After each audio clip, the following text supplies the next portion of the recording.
ద్వితీయోపదేశకాండము 20వ అధ్యాయము. నీవు నీ శత్రువులతో యుద్ధమునకు పోయి గుర్రములను రథములను మీకంటే విస్తారమైన జనమును చూచునప్పుడు వారికి భయపడవద్దు.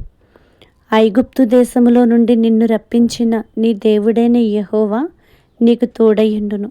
అంతేకాదు, మీరు యుద్ధమునకు సమీపించున్నప్పుడు యాజకుడు దగ్గరకు వచ్చి ప్రజలతో ఈలాగు చెప్పవలెను. ఇశ్రాయేలీయులారా వినుడి. నేడు మీరు మీ శత్రువులతో యుద్ధము చేయుటకు సమీపించుచున్నారు. మీ హృదయములు జంకనీయకుడి, భయపడుకుడి, వణకకుడి, వారి ముఖము చూచి బెదరకుడి. మీ కొరకు మీ శత్రువులతో యుద్ధము చేసి మిమ్మును రక్షించువాడు మీ దేవుడైన యెహోవాయే. మరియు నాయకులు జనులతో చెప్పవలసినదేమనగా, క్రొత్త ఇల్లు కట్టుకొనిన వాడు గృహప్రవేశము కాకమునుపే యుద్ధములో చనిపోయిన ఎడల వేరొకడు దానిలో ప్రవేశించును గనుక అట్టివాడు తన ఇంటికి తిరిగి వెళ్ళవచ్చును. ద్రాక్షతోట వేసి ఇంకా దాని పండ్లు తినక ఒకడు యుద్ధములో చనిపోయిన ఎడల వేరొకడు దాని పండ్లు తినును గనుక అట్టివాడును తన ఇంటికి తిరిగి వెళ్ళవచ్చును. ఒకడు స్త్రీని ప్రదానము చేసుకొని ఆమెను ఇంకనూ పరిగ్రహింపక మునిపే యుద్ధములో చనిపోయిన ఎడల వేరొకడు ఆమెను పరిగ్రహించును గనుక అట్టివాడును తన ఇంటికి తిరిగి వెళ్ళవచ్చును. నాయకులు జనులతో ఎవడు భయపడి మెత్తని గుండె గలవాడగునో వాడు తాను అధైర్యపడిన రీతిగా తన సహోదరుల గుండెలు అధైర్యపడకుండునట్లు తన ఇంటికి తిరిగి వెళ్ళవచ్చునని చెప్పవలెను.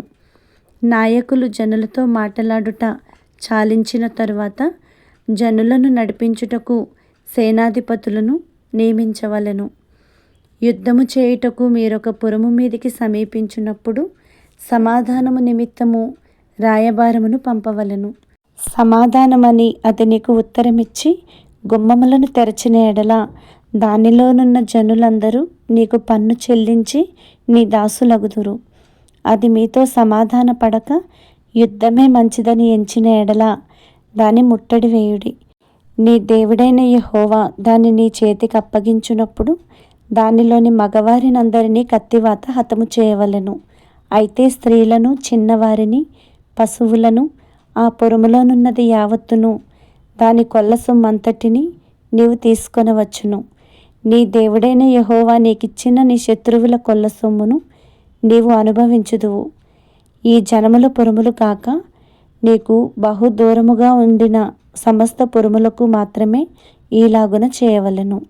అయితే నీ దేవుడైన యెహోవా స్వాస్థ్యముగా నీకిచ్చుచున్న ఈ జనముల పురములలో ఊపిరిగల దేనిని బ్రతుకనీయకూడదు.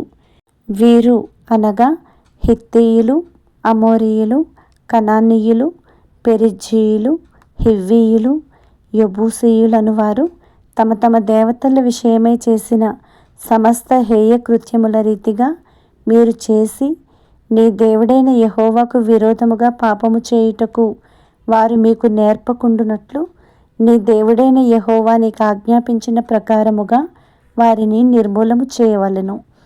నీవు ఒక పురమును లోపరుచుకొనుటకు దాని మీద యుద్ధము చేయుచు అనేక దినములు ముట్టడి వేయునప్పుడు దాని చెట్లు గొడ్డల చేత పాడు చేయకూడదు.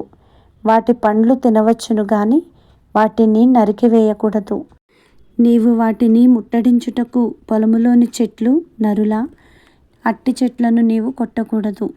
ఏ చెట్లు తినదగిన ఫలములనిచ్చున్నవి కావని నీవెరుగుదువో వాటిని పాడు చేసి నరికి నీతో యుద్ధము చేయు పురము పడువరకు వాటితో దానికి ఎదురుగా ముట్టడి దెబ్బ కట్టవచ్చును.